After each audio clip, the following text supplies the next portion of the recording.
Did Joel RSVP? Yes. That's kind of why I keep it unmute kind of until we got streaming, so I can say streaming. Let's do this right here. Streaming. All right, great. Okay, well, this is the ad hoc committee to discuss recommendations on the virtual report. We are getting started right now. It looks like it's 1:04. I am going to pull up those recommendations in 1 second for you so we can see them if you can see on the screen.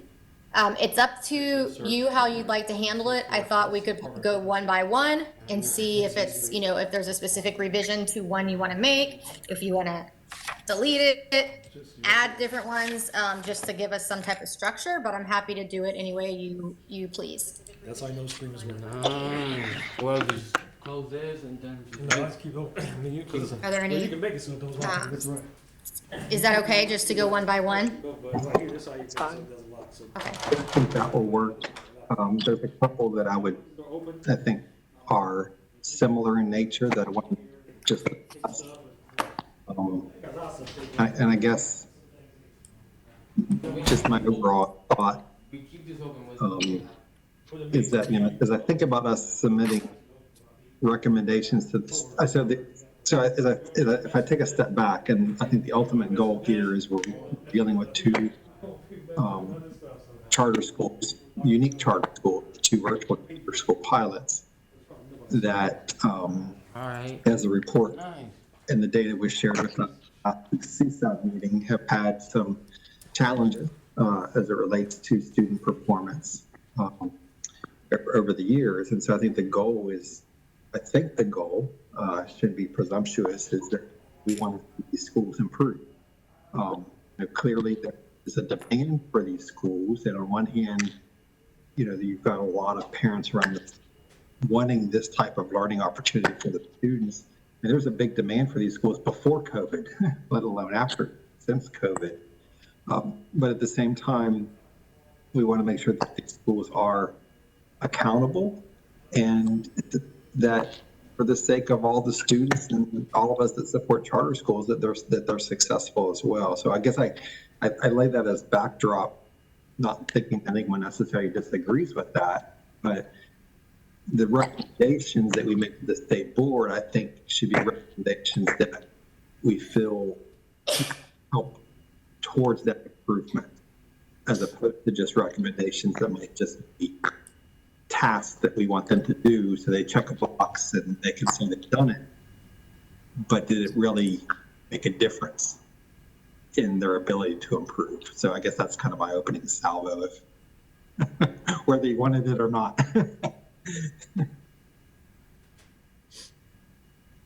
That makes sense to me. I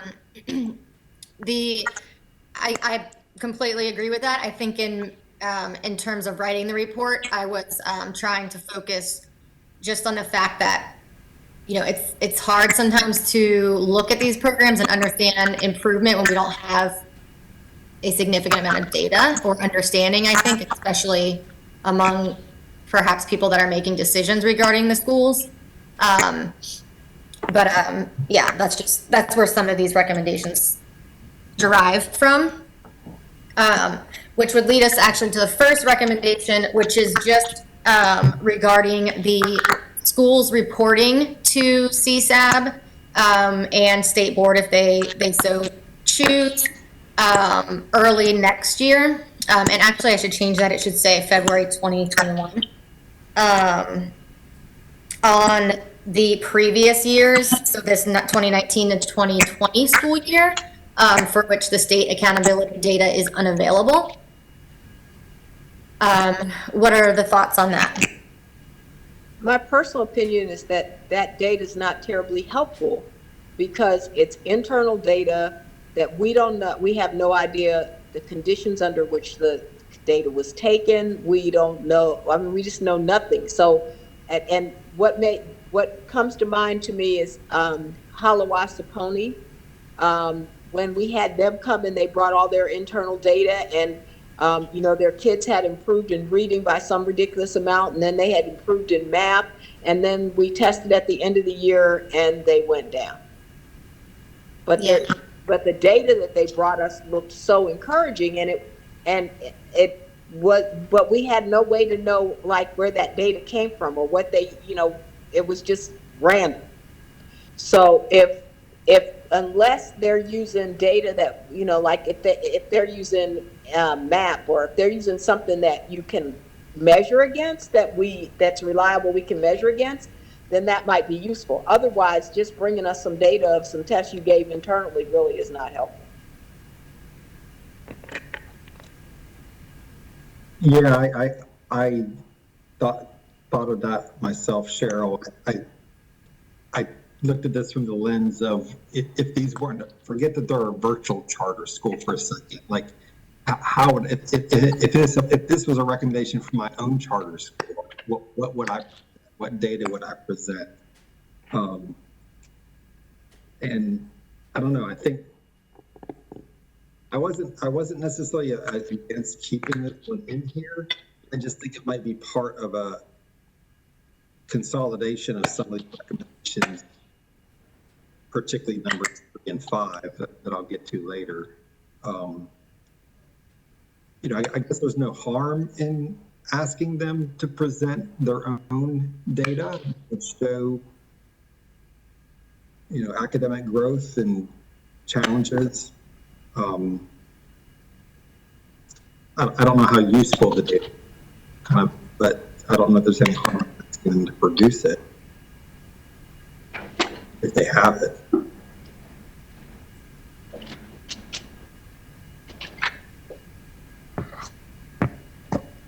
Okay, well, we can talk about the other reporting recommendations and then maybe decide if that should be kind of combined with any reporting requirements or just removed, whatever you guys choose. Have The we second one, Have we? I'm trying to remember myself again. Taking away the virtual charters for a second.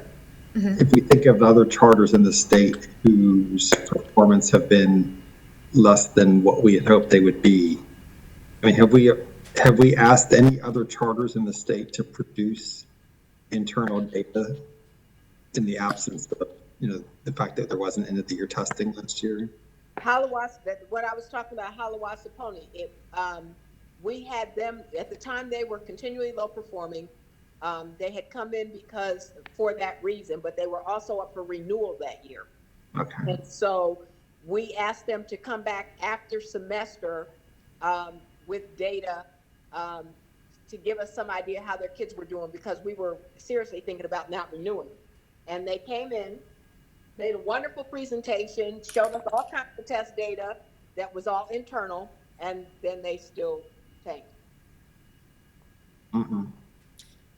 I will be also asking, so normally around this time of year is when we would be getting the accountability data. And with that usually comes several things our office has to do, such as, notify schools about their reporting requirements, about their requirements to notify parents, their school improvement plans. And so because not all of those things will be applicable this year, especially the fact, I don't know when I'll be doing site visits again at this point. I will be asking for some type of report from them to have something in our office from our low performing schools, as some type of record, as some type of data should that need to be used, and just so that our office can, at least keep some kind of monitoring on the low performing schools when we can't actually be in the buildings at this point. Okay, that actually makes me feel a little bit better about, I guess, keeping this recommendation in here, if we're asking for similar data from other low performing schools, and we're being consistent about that, then I think this recommendation, I mean, then we're not asking the virtual charter schools to do anything that you're not asking the other lower performing schools to do. Otherwise, I guess, not to sound like I'm trying to defend these two particular schools, I want to defend quality schools, but why would be asking these specifically two low performing schools to do this and nobody else? It doesn't sound like that's the case.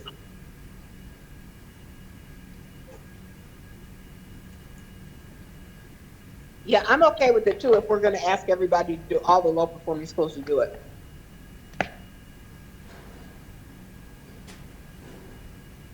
Okay, well, let's come back to that one once we go through some of the other ones and make some final decisions.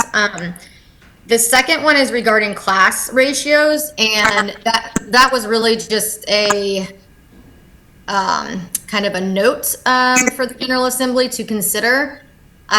In doing research, some other states have gone that route as well, but they're really, you know, I don't have data. I didn't see any data as to whether that's actually effective. North Carolina Virtual did say in their response that they lowered class ratios in some classes, and that seemed to be linked to some improvement. But again, this is just something coming from what I'm seeing other states doing, and whether you want to keep that or not is totally up to you. So I'll jump in again if it's okay. Yeah, but you have the experience, so. Yeah, this is something I have a lot of experience in and feel like I've been talking about for 20 years. I think the first thing we have to remember is, and I'm not trying to come across as preachy, but it's sometimes a very apples to oranges comparison. When we talk about a traditional high school, for example, and we talk about teacher-student ratios, everyone's accustomed to when you say 25 to 1 or 30 to 1, people know what that means, right? But what they're not taking into account is that, you know, I'll use myself as an example. You know, when I taught middle school, unfortunately, I had like 30 kids in my class. But I also had 5 classes. And so the virtual schools are often reporting the ratio in the total number of students that a teacher might be responsible for at a given time or over the semester or the school year. And so when you see numbers like a virtual school, and these two virtual ones by any stretch of the imagination, saying things like, well, we have 100 to 1 student to teacher ratio or 150 to 1 student to teacher ratio, your eyes can pop out of your head and say, oh my gosh, well, but they're not using the same algorithm that we use in the traditional brick and mortar. You know, the virtual schools that I was a part of, you know, just like you just said, NCBS gave you some good feedback, you know, depending on the course, and if it was course specific, I might have, it was not uncommon at all to have a teacher-student ratio of 150 to 1. But in some courses, I might have had it at 120 or 90. It just really would depend on the level of the course. So I guess that's one statement I would make about this presentation. The other is, if we think, as I looked through all the data that was provided at our meeting last week, I don't know that you can draw a direct line that, well, the student performance in math is because the teacher ratio, you know, 100 to 1 in the virtual environment. I don't know that we can draw a correlation between the two. I just question whether this particular recommendation, you know, what's magical about 1 to 50? What's magical about 100 to 1? In my experience, I just, you know, I don't think their numbers are wildly off compared to other state-led virtual school programs. Now, if we're like 300 to 1, I'd definitely be raising my.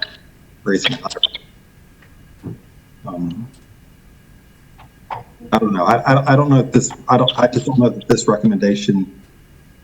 I don't know that we have the data to defend what we would be, that it should be 150 or 1 to 150. I don't know. So are you thinking, Bruce, that we should take it out completely and not recommend a class size or not even have a maximum class size? Yeah, Lynn, I guess, you know, if we're going to recommend something, then it's got to be based upon, what's it being based upon? You know, we do want to have these school, I mean, having a high degree of teacher-student interaction and teacher-student relationship in a virtual environment is really important. In my experience, that goes a long way to overall student success.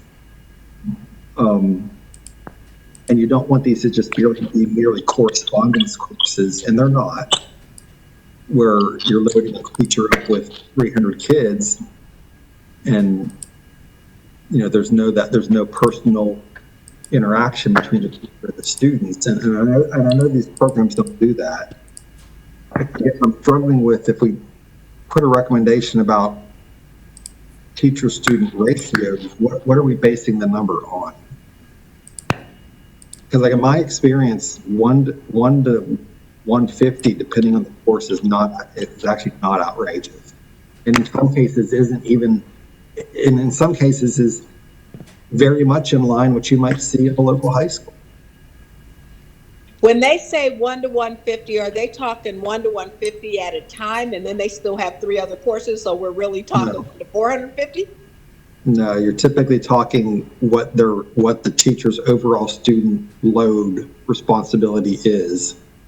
So that's like the example, Cheryl, you know, what's the difference between me being, you know, when I was a middle school teacher and taught 5 classes of 30 kids all day long. And then I taught online and I had 1 class of 150 kids. It's the same thing. Yeah. But that's why I'm struggling with making a recommendation to the state board that it should be a specific number. I mean, I just to jump in here, Bruce, I'm with you here. I don't want to get down into that amount of weeds with what they do. I mean, I really think that that's the kind of decision that the boards of these 2 virtual schools should be making rather than us making those determinations. Yeah, I think you just articulated it better than me, Stephen. I mean, yeah. Well, we can easily remove that one. That's not a problem. Well, that's my vote. I don't know how we're doing this, if we're voting or what we're doing, but I mean, I would say to remove that one. You know, there already is a legislative mandate, right? The legislative mandate is 1 to 50 and 1 to 150. So the for K through 8 is 1 to 50, and for 9 through 12 it's 1 to 150. So the recommendation was just to consider possibly reducing those, not giving them a specific number. But are they currently at 1 to 50 and 1 to 150? I think they're close to that. I think the schools stay close to that, except for like in certain classes, like virtuals mentioned, they have it more like 1 to 20. Okay. But I'm thinking we can go through these and then I can kind of summarize what you guys have discussed, and then we can vote on the final decisions before the entire CSAB meets on Monday, if that works for everyone. Okay. Yep. Okay. So what I'm hearing is to remove number 2.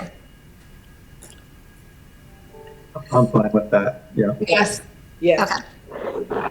So number 3, again, is like a reporting requirement. And this is really to try to get more information about what the student experience looks like at the school, which again is something in a lot of the research that I read, people tend to not understand. And, you know, having watched several presentations at CSAB from virtual schools, I feel like it is difficult sometimes to understand exactly what's happening on a day-to-day basis with students, which, not having that understanding perhaps has made it difficult for these schools to improve. It's one thing if you walk into a brick and mortar school and you observe a classroom, or you observe, the school culture, and you can kind of get a feel for maybe where things need improvement. It's different when we're talking in a virtual environment. But again, this is something, we can completely change. Is this the one where they have somebody external do the surveys? This is not for surveys. This is just, and this was for them to submit, they would personally write the schools themselves.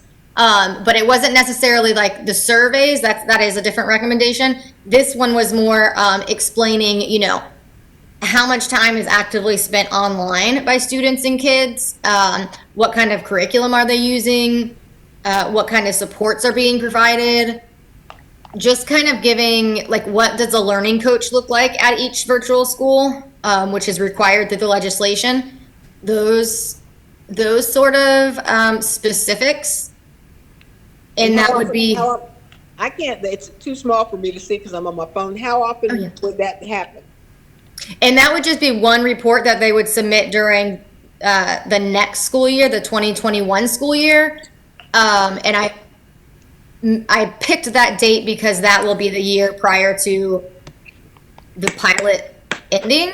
So, hoping that might provide some type of information or data that would be useful in any other requests that the legislation may have for us to make recommendations, or for the state board to make recommendations. Actually, I think that's a good one, just because it gives us more information so that we, know what the day-to-days looks like in the school. Yeah, I think that's a good one too. Yeah, I'm not opposed to this. I guess there's two comments that I have. So, well, first of all, the first comment I have is just that. I think these are all what's in the recommendations. It would be good for those on the outside to have a better understanding of. My comment is more, is there a way to combine this one with recommendation number 5? Because both of these recommendations really get at kind of lifting up the hood and seeing what's underneath. And, getting some information on the amount of synchronous and asynchronous instructional time that's going on. What are the students' family supports provided daily?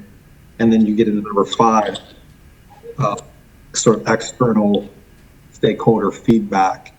I'm just wondering if there's not a way to combine the in 5, and also if it's worth putting in the recommendation, and that if the schools have this. I mean, can we require them to use some type of external evaluator to do this work? And the reason I ask that is I've actually, and I'm not saying me, by all means, but even before I joined CSAB in my private life, I actually did this type of external evaluation. I mean, I had schools in Georgia, Ohio, Massachusetts, 4 of my virtual charter schools who brought me in as an external evaluator and just said, okay, the report had a little bit, maybe, do I dare say, credibility by having an external person come in and explore all these things and put together a report, and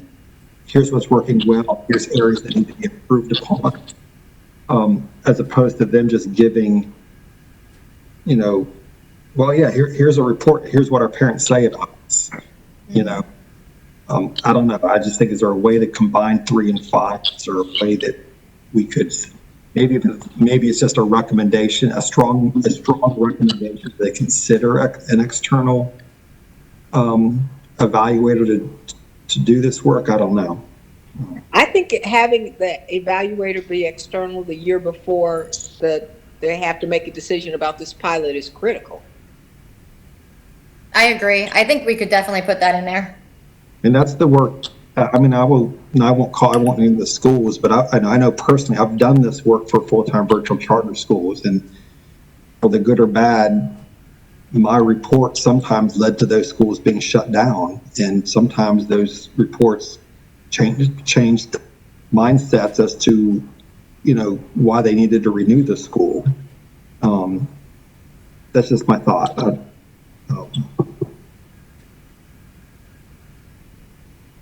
I would think that those two can be put together but I would require the external evaluator for both. I could definitely rework those so that 3 and 5 are combined into one request that requires the survey data and like the teacher, student, family data to come from an external evaluator. Well, I'd like to see the evaluation of the program also come from the external evaluator. Okay. All that stuff that's in the number, was it 2, 3, whichever one we're on? Right. Yeah. Okay, yeah, we could definitely recommend they use an external evaluator. I have a feeling State Board would definitely be on board for that. Especially since they're going to have to weigh in on what to do about this pilot. Right.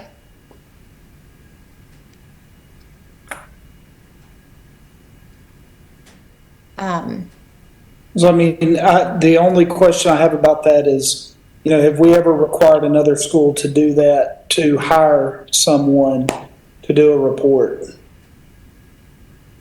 I mean, I guess that's my thing, is we're basically, of course, I guess we're only making a recommendation, and then the legislature would actually have to tell them to do it, right? Anyway. Right. But Yeah. if they're just getting accredited, they have to have an external evaluator and they have to pay for it. And they got high school, so they got to be accredited. Right. Okay.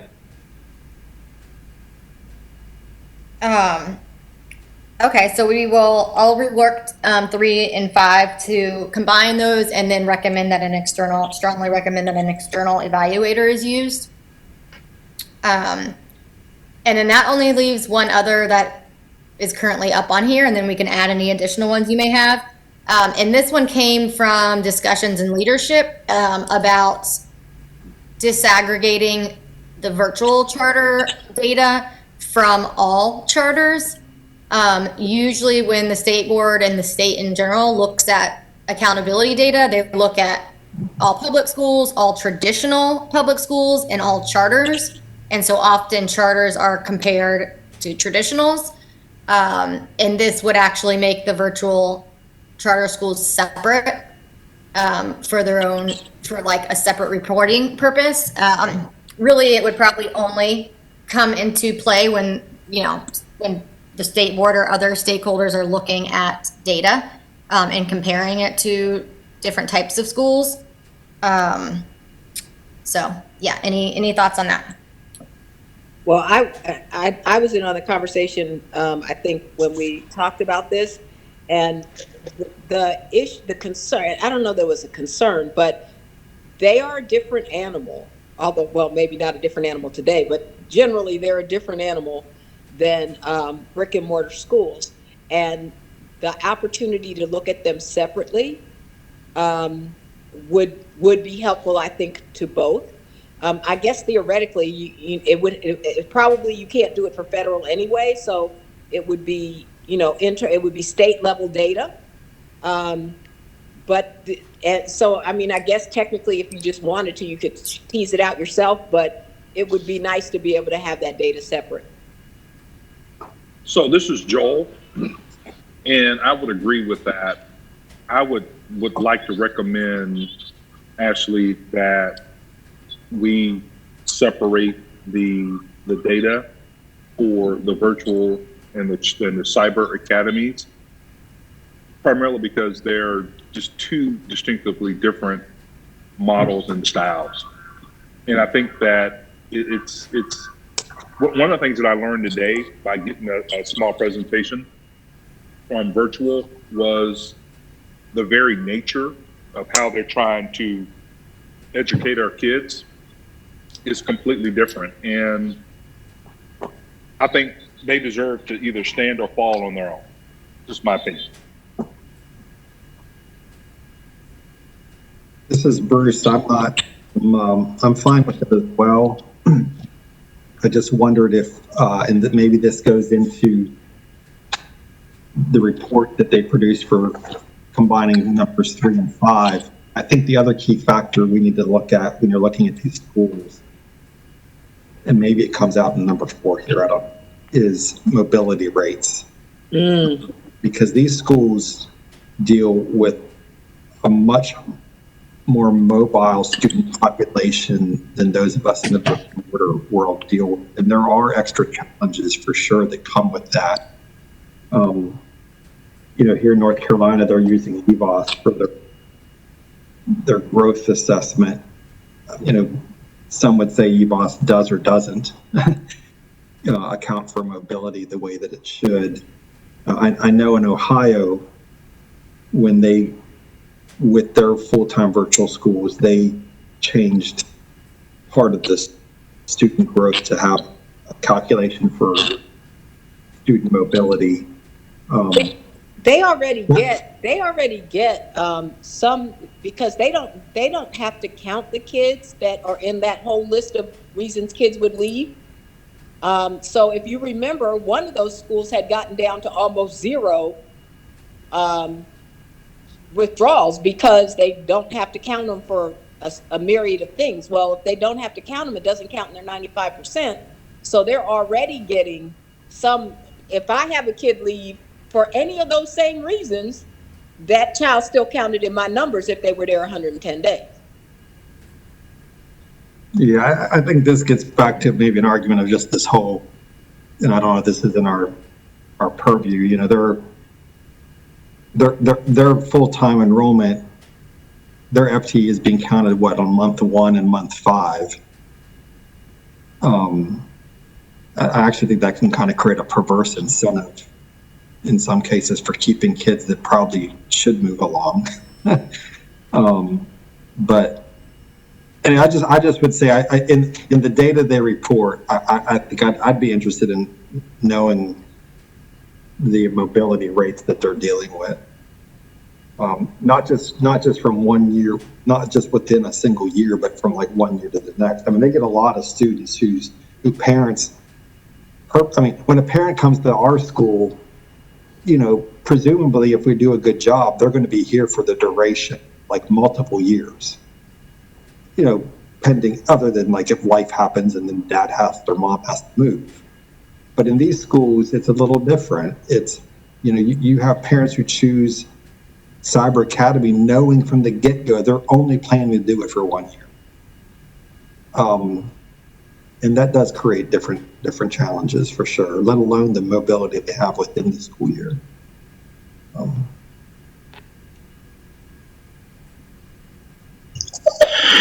This is Dave, and I'm sorry I wasn't on the call at the beginning. I had a director's meeting, and I missed a lot of this conversation. When we're talking about segregating the virtual charter school data, which I totally support, but are we talking about in the annual charter school report, or are we asking the state accountability to list how charter schools did and then how virtual charter schools did? What are we asking for? And then number 2 is, while I totally support that, would we be given the perception of, well, we don't, because we know their data is so bad, we don't want it associated with us? Is that a wrong signal too? Just a couple thoughts.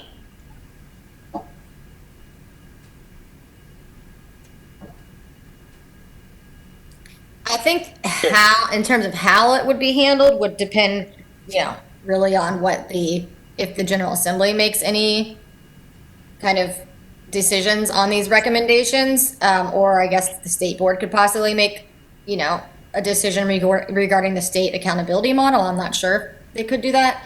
But it would, I think it'd be more in terms of the accountability reporting on the virtual schools separately from all charters, usually in their annual accountability report to the state.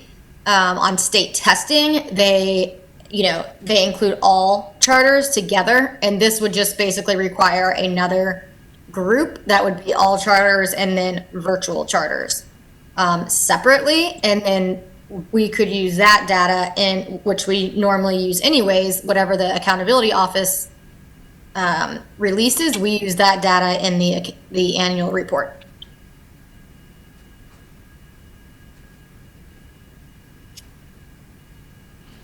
Dave, I think this is Joel Ford. I think you make a very good observation.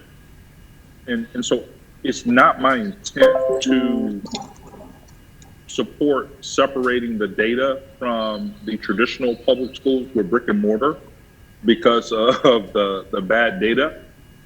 I just think that the models are so different that I think we do them a disservice when we try to compare them to something that they're not. And I don't know how to say that other than these are just two different models.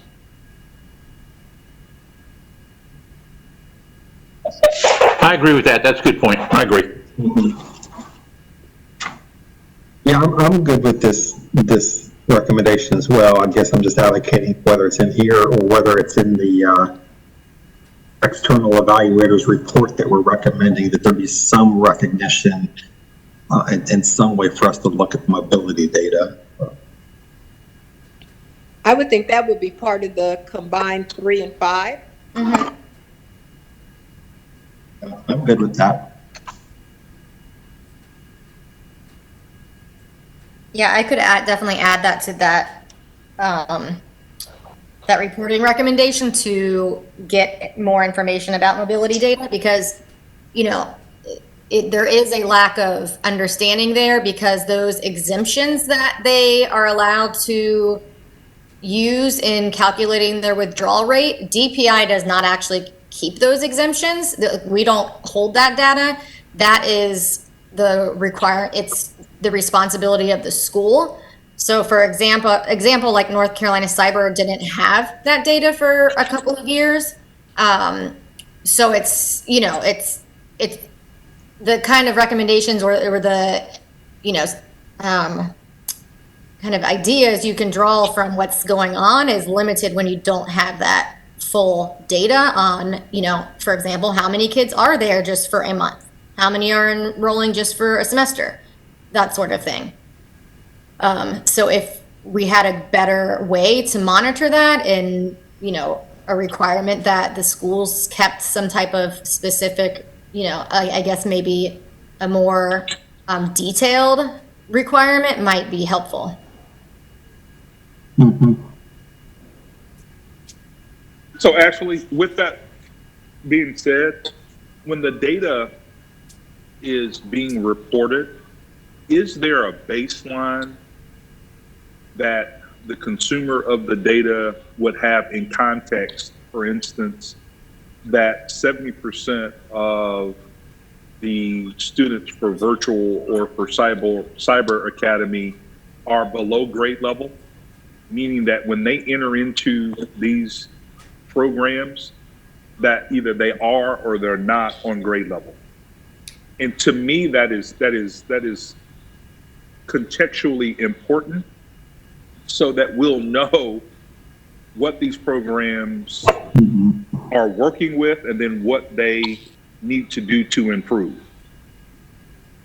Does my question make sense? Yes, Mr. Ford. Yes, that definitely makes sense. To my knowledge, Dave might have another, suggestion, but I do not know that DPI keeps that type of internal information. That would be something an individual school keeps, based on most likely their beginning of the year assessments. We obviously would have it for like the state assessments, like Read to Achieve beginning of the year data, but the majority of grade levels don't have those type of state required tests. So I don't know that we would have that for every grade level, for example. Okay, I just think that is so important that I think that sometimes we are evaluating and even judging programs not understanding what the baseline is and either how difficult or how well that they're doing to advance someone who is even on grade level. And so I don't know if, knowing what I know now, that we're given proper context to the evaluation of our programs. And I just think that it's important as a CSAB that we provide context as well as accountability and transparency. That's Dave, that's to. Yeah, Mr. Ford, you are correct.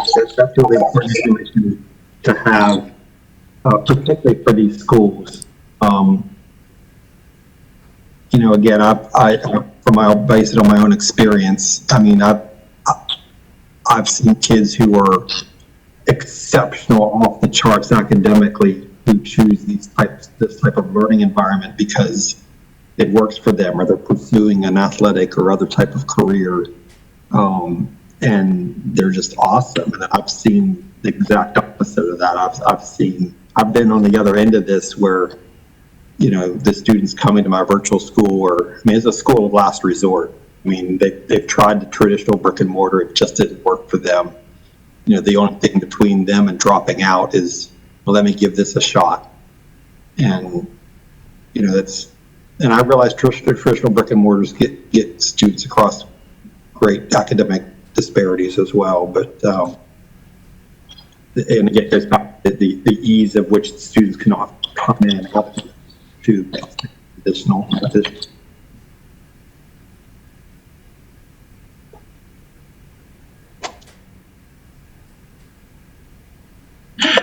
Right, and unless those students came from a traditional public or charter school in a graded, in a tested grade, the school would not have that data. If they came from homeschool or private, there'd probably be no data. I know when I was a school leader at Lincoln, every new student that I got, we assessed either over the summer, that's when we tried to do it, or as soon as the beginning of the year. So it really is a school's responsibility to do if they're doing a good job. But the state doesn't have that data unless they're transferring from another public school unit.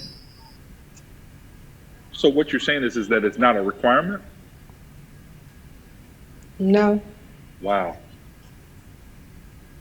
I think almost everybody does it, but in some way or another, just to know how to place kids, but it's not a requirement.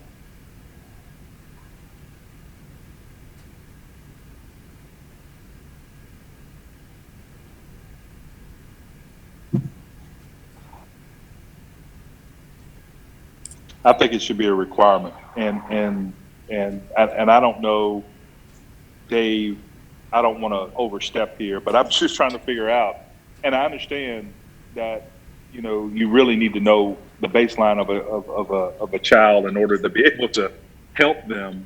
But I just think from a data reporting standpoint, if we don't have the proper context, we may not know truly or fully the effectiveness or ineffectiveness of any virtual program.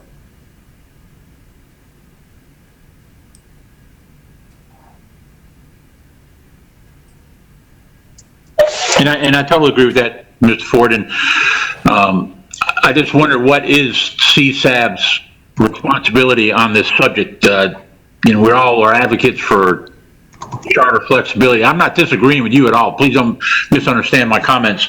I'm just wondering if we are making a recommendation that these two virtual schools, assess their new students at the beginning of every year. Well, is that truly what CSAB or state board should be doing, or should we leave it up to the school? That's an open question. I'm not disagreeing with what you're saying. No, and I hear you, and I respect the question. I was just trying to help the virtual and cyber academies to help themselves, because in again, listening to some of the data that I heard this morning, I didn't put in the proper context what they're working with, or in some instances, what they're working against to try to educate our kids. And I think that if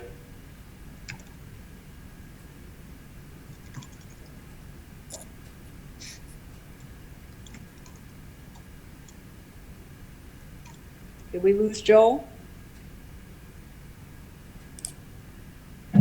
Joel, you there?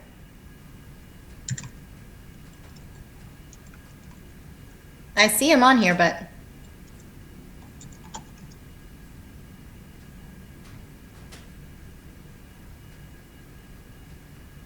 You may have to go out and come back in.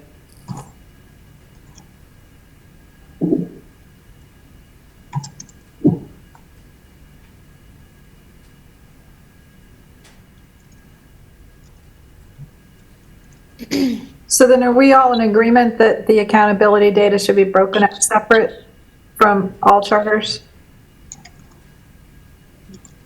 I am. Yeah, Yes, I am too.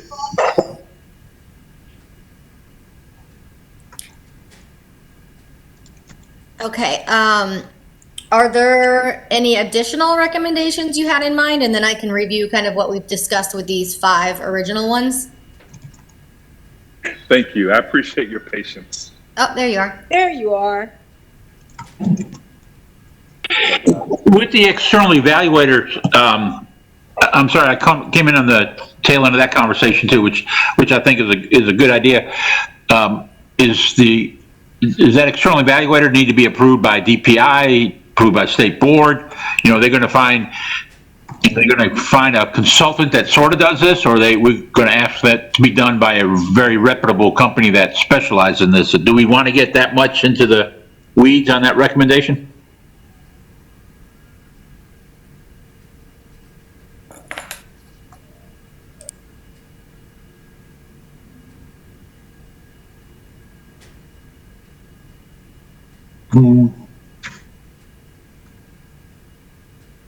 That's a good question. I didn't raise it, but that's a good question, Dave. I was thinking the same thing. Yeah, me too. Obviously, a reputable external evaluator would be preferable, but could be really expensive. And I don't know that we're trying to, mess with their budget seriously. But there are local people who could do the job, and then there's some people who, are going to write whatever you tell them, or aren't going to write it at all and let you write it.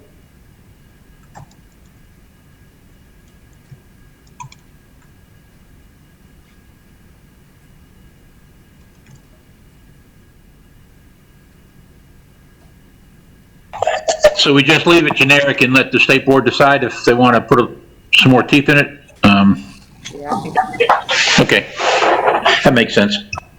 I mean, is there like a association of charter school virtual? I mean, I'm just trying to think of how we might put some sort of fence around it. Say that again, Stephen, if you don't mind. Yeah, I mean, I was wondering if we were going to try to put some kind of fence around, like, who would be evaluating. I don't know.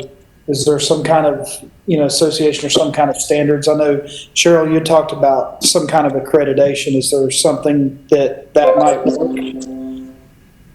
Yeah, there are actually the organization that I was the CEO from before I took my current job.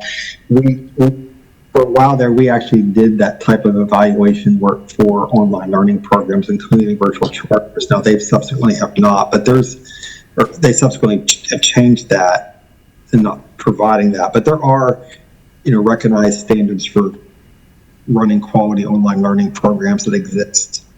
Quality Matters is one group that comes to mind immediately.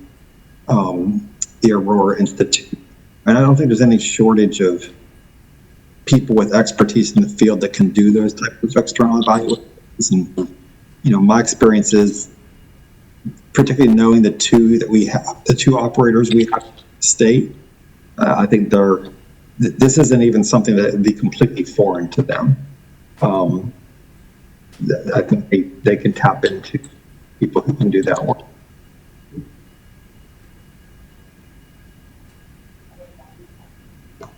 All right. Well, that sounds good to me. I think we can just, keep it as we discussed then.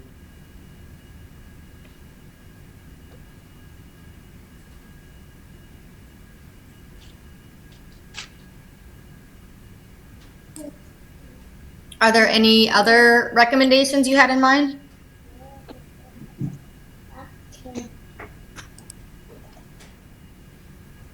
Hey, Ashley, this is Joel Ford again. I just want to say thank you for your help on this work, and I appreciate your patience and flexibility as you allow somebody like me to try to flush some of this stuff out. And Dave, I just wanted to acknowledge you and the staff's effort on this.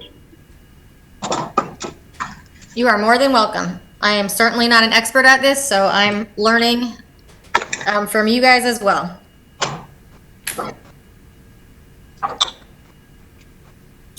So let me go ahead and just review what we've discussed. And then what I'm planning on doing is rewriting the recommendations, and then I will send it to the full CSAB prior to our meeting on Monday, in which the entire board will need to vote to recommend approval of the report to the state board. So number one was regarding a report submitted by the schools themselves regarding last school year, for which we did not have academic data.